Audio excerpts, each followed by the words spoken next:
আমি রজনীতে আল্লাহর নবী বিশ্ব নবী রাহমাতুল লিল আলামিন হুজরা শরীফ থেকে প্রচন্ড শীতের মধ্যে বের হয়েছেন।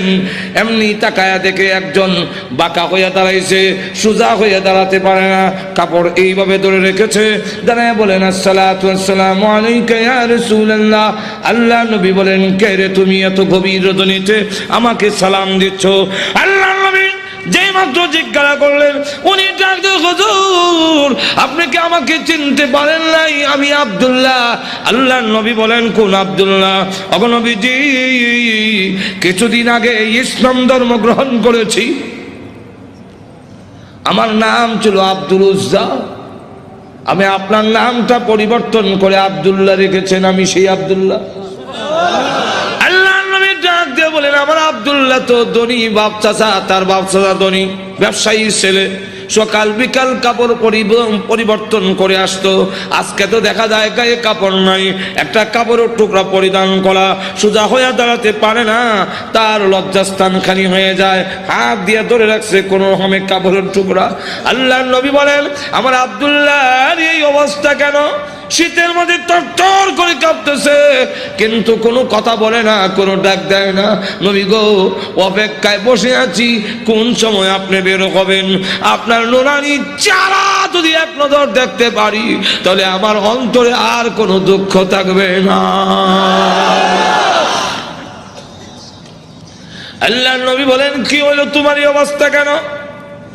আব্দুল্লাহ, হুজুর আপনার দরবারে কেন আসা যাওয়া করি? আমার চাচা আমাকে বলেছেন বাড়ি ছেড়ে দিতে হবে, আর না হয় মুহাম্মদের দরবার ছেড়ে দিতে হবে। নবী গো, আমি ঘোষণা দিয়েছি, প্রয়োজন বুঝে আপনার বাড়ি কেন তামাম পৃথিবী ছেড়ে দিতে পারি, কিন্তু একটি মুহূর্তের জন্য বিশ্ব নবীর দরবার আমি ছাড়তে পারবো না। আমাকে বাড়ির থেকে বের করে দিয়েছে, বের হওয়ার সময় বললো কাপড় চোপড় গুলো দিয়ে যাও, এগুলো তো আমাদের।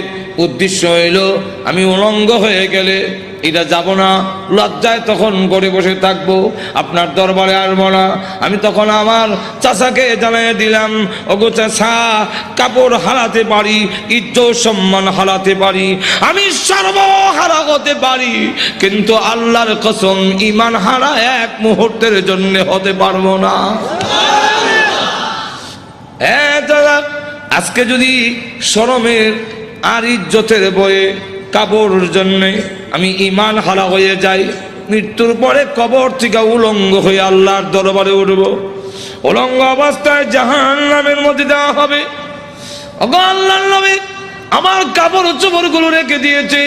আমি আমার মার সামনে দাঁড়িয়ে বললাম, মা গো, ওর মা একটা কাপড় দেন না, আমি আমার লজ্জাস্থান রেখে বিশ্ব নবীর দরবারে যাব। ওগো মা, একটা নজর যদি আল্লাহর নবীকে দেখতে পারি, তাহলে আমার মনে আর কোনো ব্যথা থাকবে না। এই বলে হুজুর আমার মা একটা কাপড় দিয়েছেন, কোন রকমের লজ্জাস্থান রেখে আপনার হুজুরের সামনে এসে বসে আছি। কোন সময় আপনি বের হবেন, আপনার চেহারা মুবারক একটা নজর দেখার জন্য বসে আছি।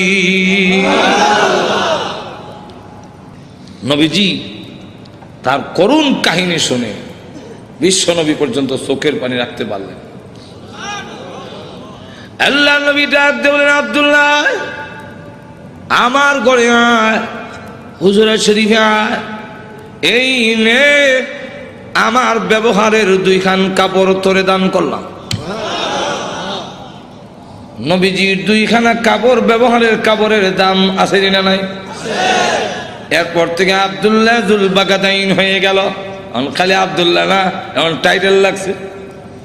আল্লাহ নবী আব্দুল্লাহ বল, তোর কোনো আকাঙ্ক্ষা আছে নি? আব্দুল্লাহ হুজুর দুনিয়ার কোনো আকাঙ্ক্ষা নাই, আপনার কাছে আমার একটা দরখাস্ত। নবীজি আপনি বলেছেন শাহাদাতের মরণ হইলে মরণের কষ্ট হয় না, আপনি বলেছেন শাহাদাতের মরণ হইলে কবর গেলে মুনকার নাকির আসে না, আপনি বলেছেন শহীদ হয়ে মরলে কিয়ামতের মাঠে কোনো হিসাব কিতাব হবে না, বিনা হিসাবে জান্নাতে যাবে। তাই আমার দরখাস্ত, ওগো নবীজি আপনি আল্লাহর কাছে বলুন আমার শাহাদাতের কামনা যেন মহান আল্লাহ কবুল করে নেন। নবীজি দোয়া করে দিলেন, দোয়া রসুলের দোয়া, হাত উঠাইতে দিদি আর তো কবুল হইতে আল্লাহ নবী বিশ্ব নবী রাহমাতুল লিল আলামিন দোয়া করে দিলেন। এখন আব্দুল্লাহর জন্য দোয়া কেমন কবুল হয়ে গেছে। তবুকের যুদ্ধে গেলেন, কিন্তু তবুকের যুদ্ধটা হইল না, ফিরে আসবেন। আব্দুল্লাহ রাস্তার মধ্যে অসুস্থ হয়ে গেলেন, সেখানে তিনি ইন্তেকাল করলেন। আল্লাহ নবী ঘোষণা দিয়েছেন, আল্লাহর রাস্তায় যখন মানুষ বের হয়ে যায়, রাস্তায় মারা গেল শাহাদাতের সওয়াব তাকে দেওয়া হয়।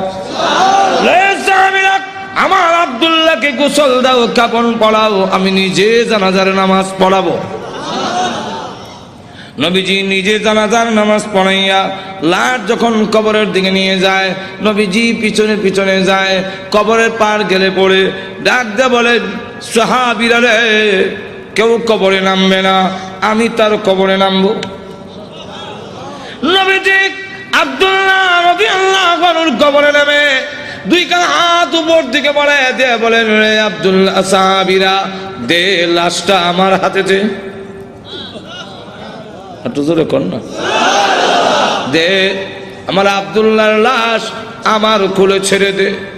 নবীজির কোলে ছেড়ে দিলে নবীজি এইভাবে লাশটা উপর দিকে উঠাইয়া আকাশের দিকে তাকায় বলে, আল্লাহ আমি আব্দুল্লাহর প্রতি খুশি, তুমিও খুশি হয়ে যাও।